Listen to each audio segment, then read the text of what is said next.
Welcome to Sharing Sox, the first postseason edition of 2021. I'm Southside Sox duty geezer Leigh Allan. With me, my son and West Coast correspondent Will, who is the entire West Coast this week. He's up in Seattle for a friend's wedding. Went to a Seattle game on Friday night. Went to a Seattle game, and I just have to give a quick shout out to those M's fans. It was really, really fun. The Mariners let us down, but beautiful place to watch a game. Great fans. They're out of it. That's too bad. And Toronto's Yeah. out of it, which is too bad. And we're stuck with the Yankees and the Red Sox. And if TV had any way to do it, they'd make them not the wild card and have to play them so they could have one of them on at all times, or both of them on at all times. But we've got the White Sox in Houston. I am geared up here. This is my, for those of you with video, you can see my Ozzie Guillen hat. And I will turn around here for a moment. For Burley. For a Mark Burley shirt. So I got 2005 vibes going in here. I'm not sure how long those vibes will last this year, but they're there and ready to go. The first thing that has to come up is that the Hall of Famer baseball person has to come up with a roster. Now, the vast majority of the roster is easy, but there are some questions right around the end. You figure, and I think he's even mentioned this, they probably go with 12 pitchers and 14 position players. So the pitchers, we got the four starters, Giolito, Lynn, Rodon at Cease. We got Hendricks. We've got Kimbrel, Bummer, Tepera, Crochet, Michael Kopech. Then we're getting down a little on them. Those are six. I think number 7 is Lopez. Who he had a rough outing last night. Son, we're doing this on Monday midday. He had a rough outing in this last night, Sunday night, but it was some pouring rain. He may have had grip problems, whatever. He'd been pitching very well up to that. I don't think I count that one for much of it. Yeah. So that leaves one more. And the 3 who are possible in there would be Jose Ruiz, Ryan Burr, pitched very well in September, and of course Dallas Keuchel. Who's your pick for that? Oh boy, wow, you're starting with the easy stuff, which I appreciate. Wow. I think I'm going to go ahead and bounce Jose Ruiz from the conversation. Oh boy, I think I take Keuchel just on experience. Because if you're looking at Jose Ruiz, Ryan Burr, and Dallas Keuchel, first off, nothing in that sentence gets me all that excited. So it's not like you're kicking out someone who necessarily should be there to keep Dallas on the roster. Dallas has been not great. However, experience goes a long way in the postseason. And it didn't for him last year. Right, that's true. I think my heartstrings are saying you take Keuchel, but I think in reality I would take Ryan Burr. It's a tie. I do not take Keuchel either. They tried him in relief over the weekend. It was a disaster. Again, one appearance does not decisions make necessarily, but it was really bad, and he's been really bad at everything else. So I don't take Keuchel. I mean, you leave your $15 million former Cy Young winner, postseason hero in the past off the roster, but I think you do. I'm going to disagree and go with Ruiz. Really? I think Burr's been better, but Ruiz can also do, if you get into one of those jams where you need extra time from people, Ruiz can handle a couple of innings. Sure. Yeah, I hear you on that. I mean that makes sense to me. The using Ruiz, you can potentially get, he's a good guy where if for some reason in game 3 you're down by 8, Yeah, uh innings Ruiz is eater. a good Yeah. guy to eat up some innings.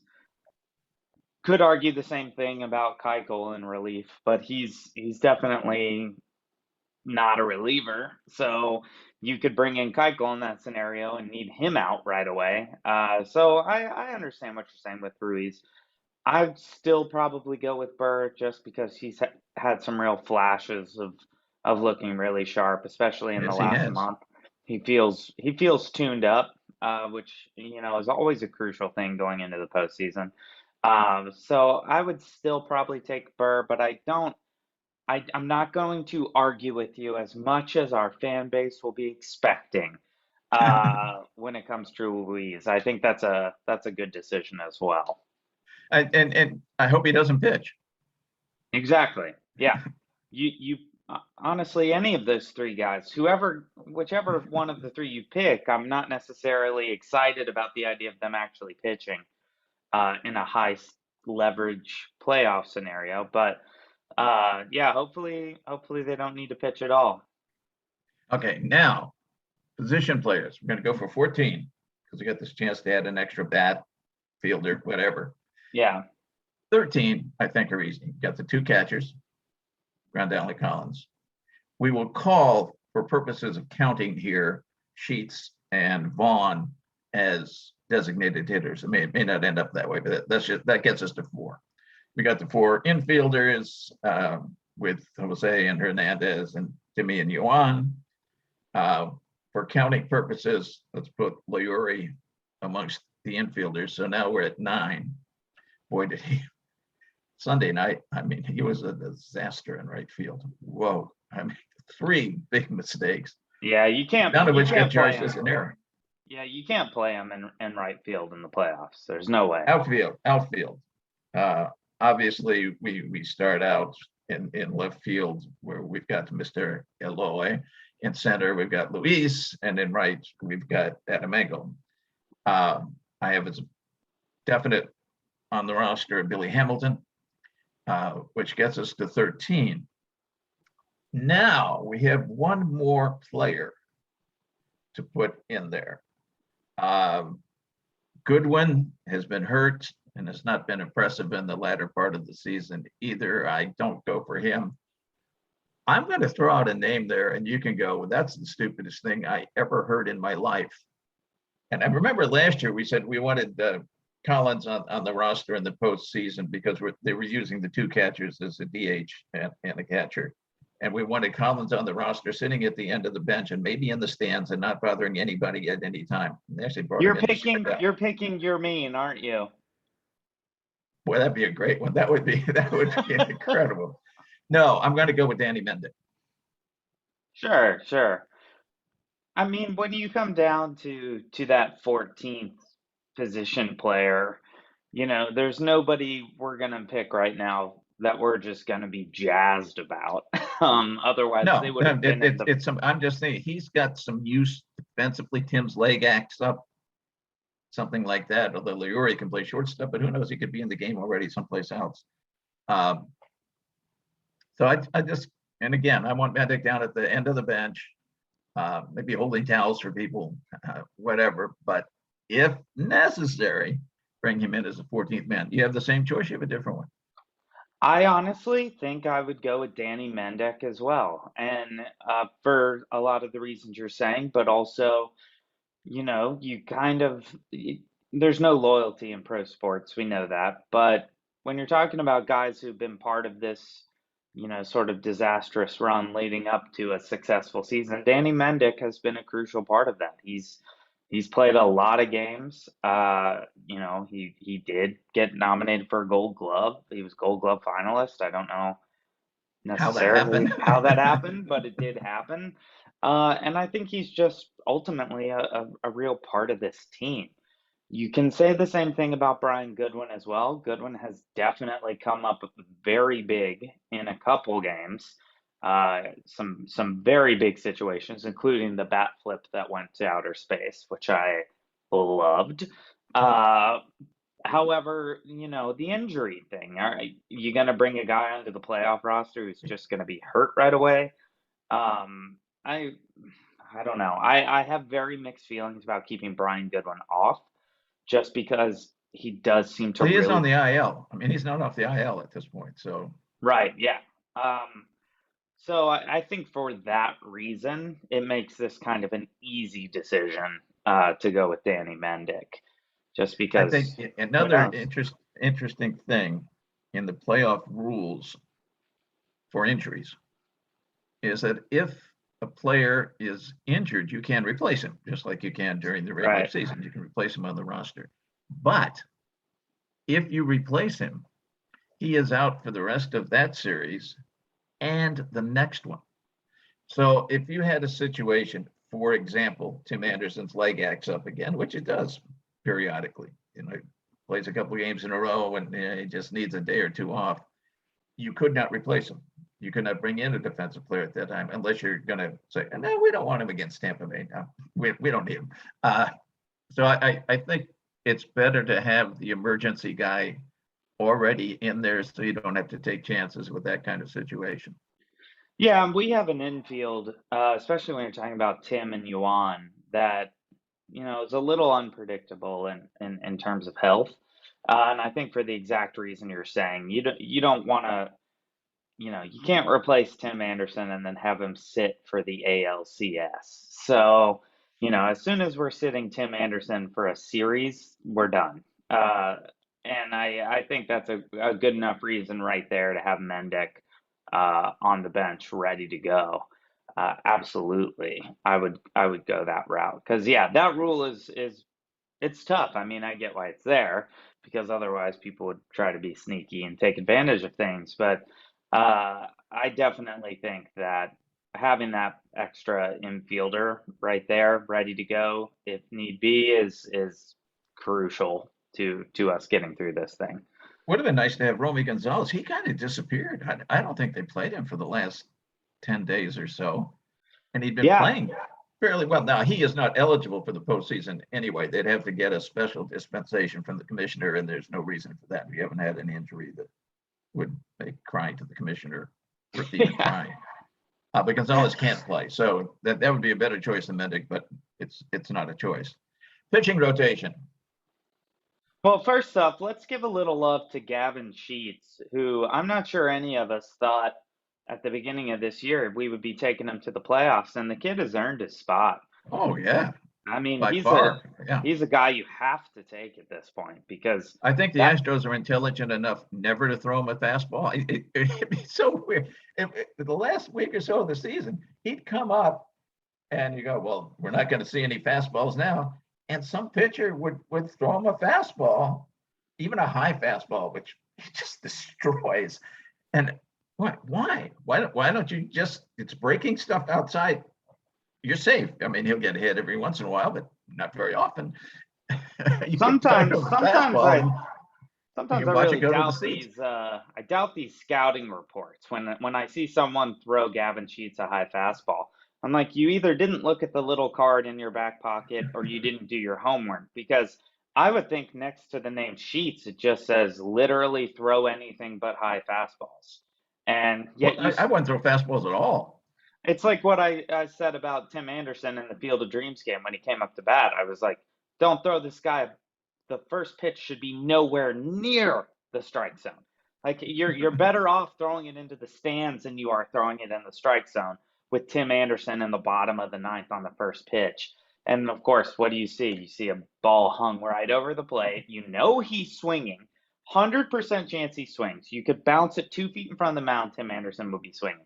It's the same thing with Gavin Sheets. I just don't understand how you could ever throw him a fastball. It makes no sense to me. It's like throwing your mean Mercedes a fastball once he stopped figuring out how to hit and couldn't hit a breaking pitch anymore. Or Luis Robert last year. If you threw him anything but a slider, you were an idiot. And people would still occasionally just groove him one right down the middle. But anyway, props to Gavin Sheets. Really, really impressive coming in as a kid. He's not even officially a Yeah, rookie if we're still. going to do it both ways, do Vaughn.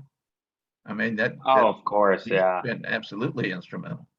Yeah, Now, Vaughn stepped up on a whole other level because he was there from day one this year and thrown into many positions that he seems to didn't know even existed, and he has done a decent job. yeah, You know, I don't in the playoffs want to see either one of them in the field. Just no, don't want to see it and you anywhere. don't Right, need well, to. first base if Jose needs a rest, but other than first base, I don't want them anywhere. Yeah, and I don't think you will see them anywhere. I think the Hall of Fame baseball person is wise enough to know that we don't need Andrew Vaughn shagging balls in right field during the ALDS. But we should take a quick break here and then come back and talk about pitching because I think that's going to be a juicy topic. We got a lot to debate, I think, about who should be pitching and when. It'll be interesting. As of right now, the Sox do not have a declared starter. The Astros have Lance McCullers Jr. listed as being on the bump. He is very good, 13-5, ERA a little over 3, but he is not. He's not a Garrett Cole. He's not a Robbie Ray. So this is a chance, I think, for the White Sox to take the first game on the road. So when we come back here in just a second, we will talk about who we will throw against Lance McCullers Jr.'s and those games after that. So stay tuned. We'll be right back on Sharing Sox. Welcome back to Sharing Sox. We talked about our roster, which we pretty much agreed on. Postseason, turning over a new leaf here. You got the geezer and the West Coast correspondent agreeing pretty much down the board. That should be a sign that this is all going to go horribly. But now let's talk about pitching. Game number one, you say that Astros have already said it'd be McCullers, and you knew it was going to be McCullers. For them, it gets interesting after that. Framber Valdez, probably. He is a lefty. He has not been either real good or real bad against the Sox. Had kind of one good game and one bad one. Urquidy and Garcia have been better. Younger guys, see what they have. But I mean, it'll be some mix of those three. I don't think we're going to see Odorizzi. And I know we're not going to see Greinke. And I'm probably not even going to see Greinke in relief. He tried relieving just as Keuchel did, and that was a disaster for them this week. I just think he's, at least for this season, he's done. For us, it has to be Giolito in game one. Yeah, you have 4 starting pitchers, 2 of whom have absolutely dominated the Astros, Giolito and Rodon, 2 of whom have been absolutely crushed by the Astros in Lynn and Cease.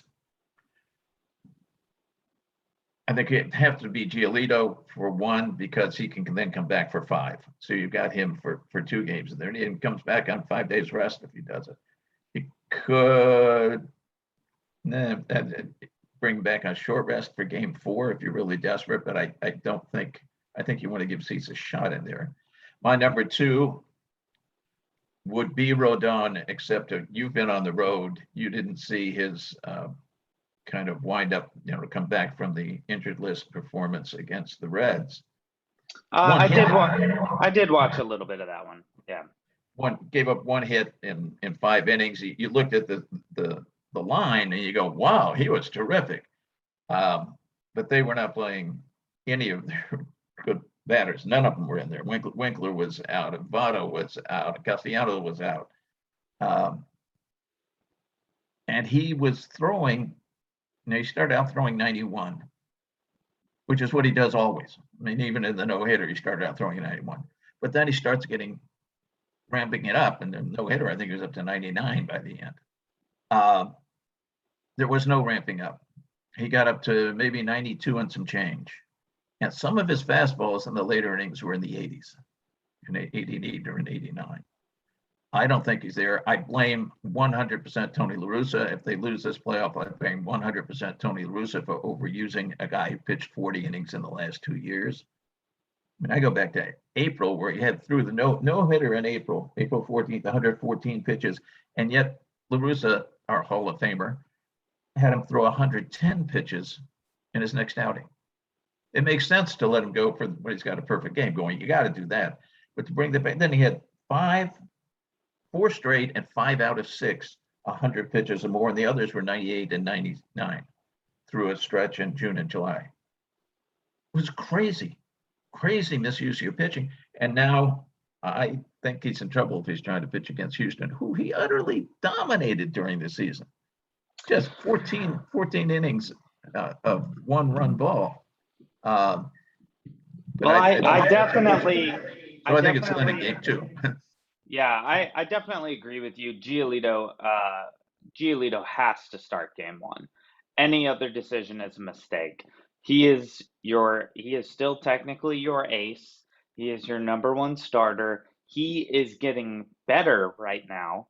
He is just getting better and better, it seems, as the year has gone on. So he is the right guy to have on the mound in game 1, especially on the road, especially in Houston. You got to throw Giolito. Game 2, I am throwing Rodon. Here's why. If Rodon is really not in good shape, you might as well have him lose the road game. And you don't want to have him start at home if he is not going to be able to bring the real stuff. That is just absolutely not what you want, because Dylan Cease probably can't get it done in Houston. Lance Lynn, they've seen a lot of Lance Lynn in their days, some of these guys. They clobber. He's not going to get it done in Houston. However, in the playoffs, that home crowd really does change things. And I think you get Lance Lynn at home against Houston, and we have a whole different story. When you have, because, that stadium is going to be rocking. And it's going to be rocking with Sox fans. And they are going to pump Lynn up, and Lynn is a guy that you pump up as a fan base. So I would throw Lynn game 3, of course. I mean, no doubt about that. And then Cease for game 4. And I actually think Cease has a much better chance of being effective against the Astros at home in a playoff game. Do I think there's a good chance we win a game that Dylan Cease starts in this playoffs? No. I think we are the underdog in a game that Dylan Cease starts. However, you don't know which Dylan Cease you're going to get. And I would rather roll those dice at home than roll those dice on the road. And I know if you lose one on the road, you think, oh, okay, well, you want to get the 2 at home. But, you're going to lose games. It's baseball. This is probably going to be a 6 or 7 game series. It can only go 5. Oh, right. We're in the ALDS. Probably going to be a 5-game series. So I think I think that's the order. I think you throw Giolito, you give Rodon a shot on the road. The other thing is, yeah, he was throwing 88, 89, 91, but he was also kind of pitching in a game that just didn't matter all that much. And he's pitching against a bunch of schlubs. He doesn't need to be rearing back to try to throw 99. Yeah, what I was waiting for in that one, because he was pitching, I mean, his control and command, very good. Breaking stuff was breaking well. Although the slider was down, I think 4 or 5 miles an hour from normal too.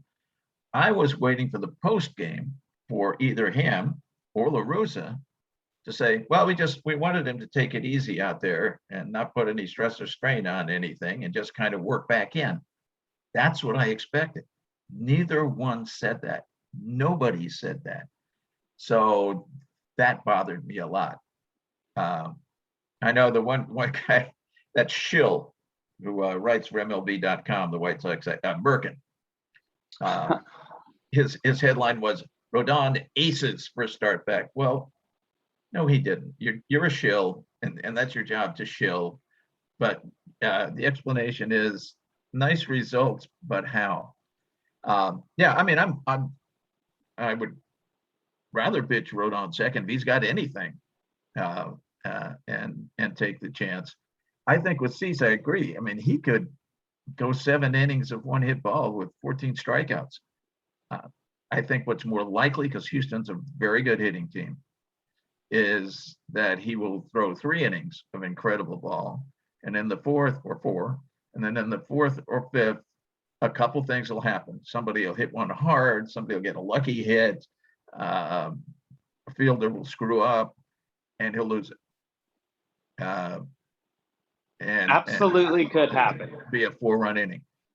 I think the key thing with Cease is pitching him at home.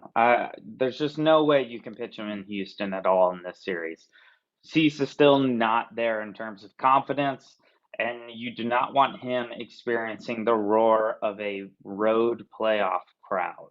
I could see that getting in his head almost immediately, and him just getting wrecked in the first by the Astros on the road. No, I think there's no chance that he pitches in at Houston. home. Just none. At home, I think you at least have the chance to see the Dylan Cease that we know is in there. Also nice that he's going to be pitching against, Bregman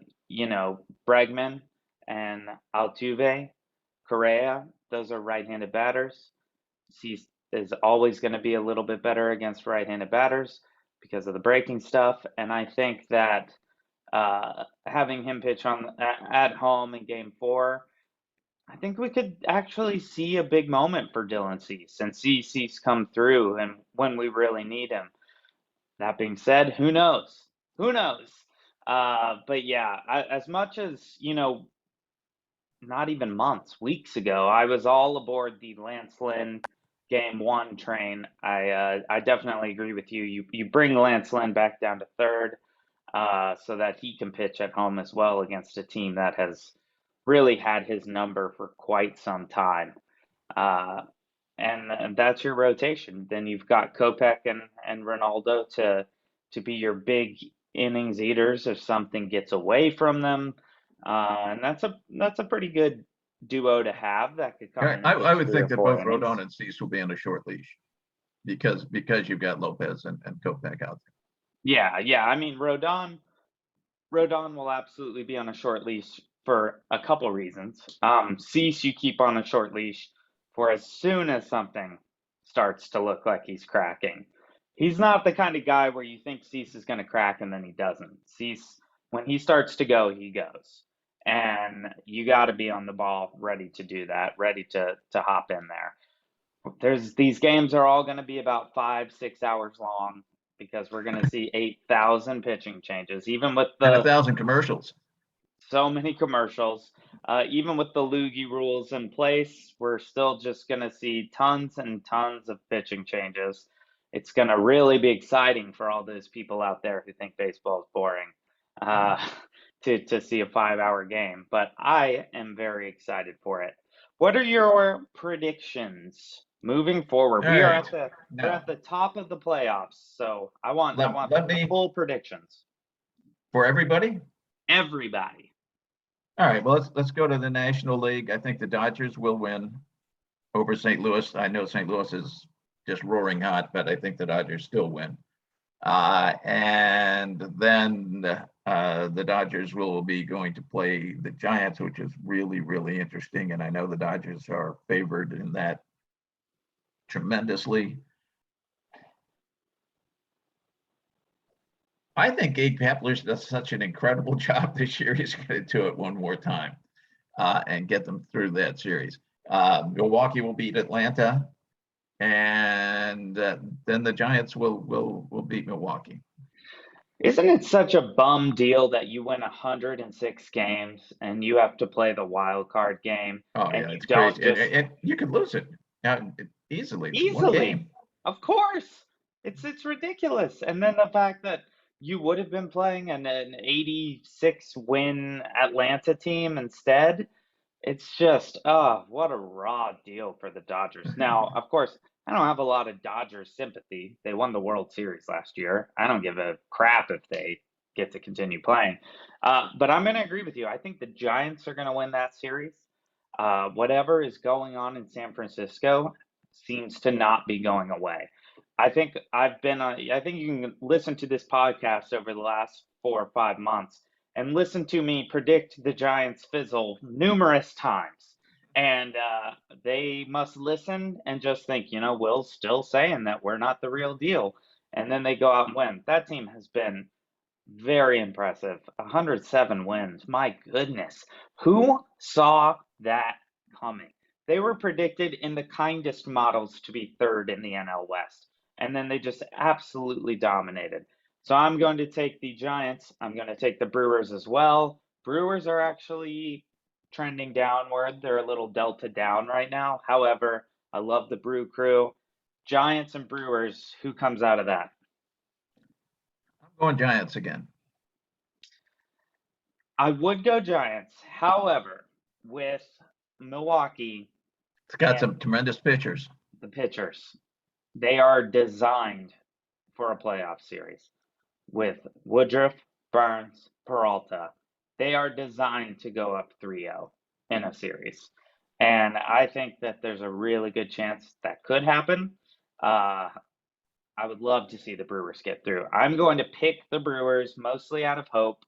I think we're both going to be wrong, and it's going to be the Dodgers. But Yeah. in this scenario, let's go ahead and I'm gonna pick Milwaukee. So now let's go to the AL. I haven't seen the pitchers yet, but I think the Yankees are going to take the wild card game. I think that Tampa Bay will beat the Yankees. I don't know how they do it, but they do it. They just hit the damn ball.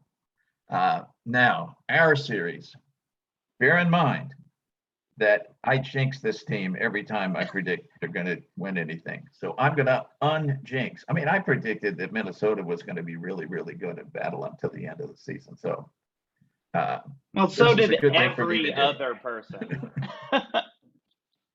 I think now that the Sox have better pitching, top to bottom, and especially in the relief pitching.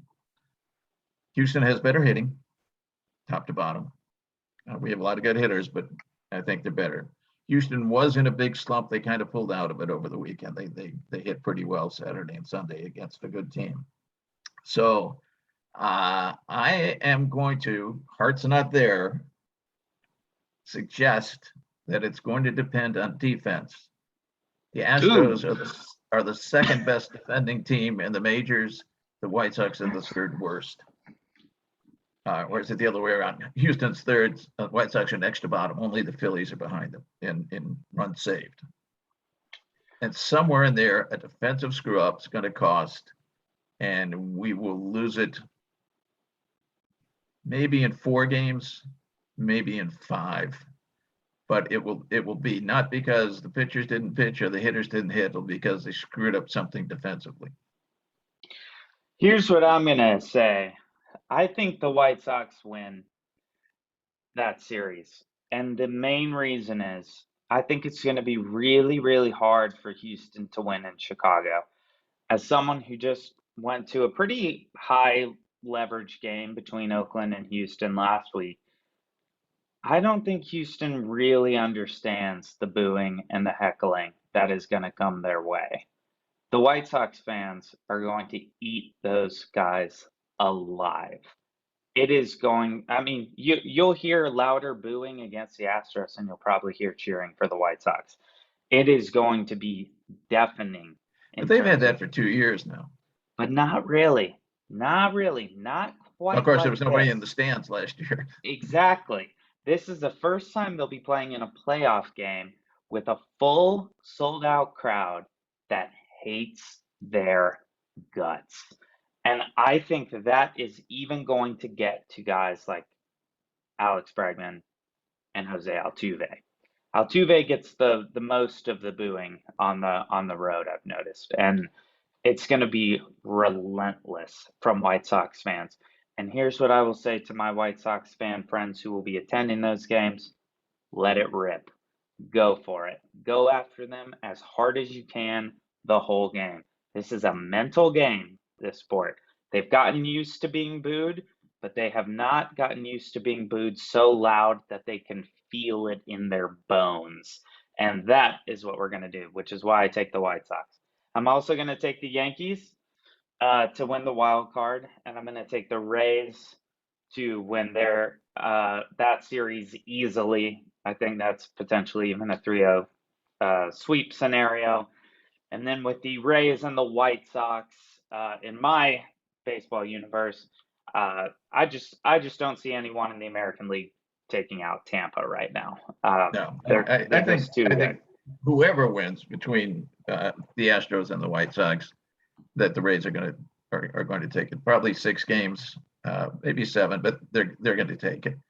Which gets you to our World Series matchup in my book, which is Tampa and Milwaukee.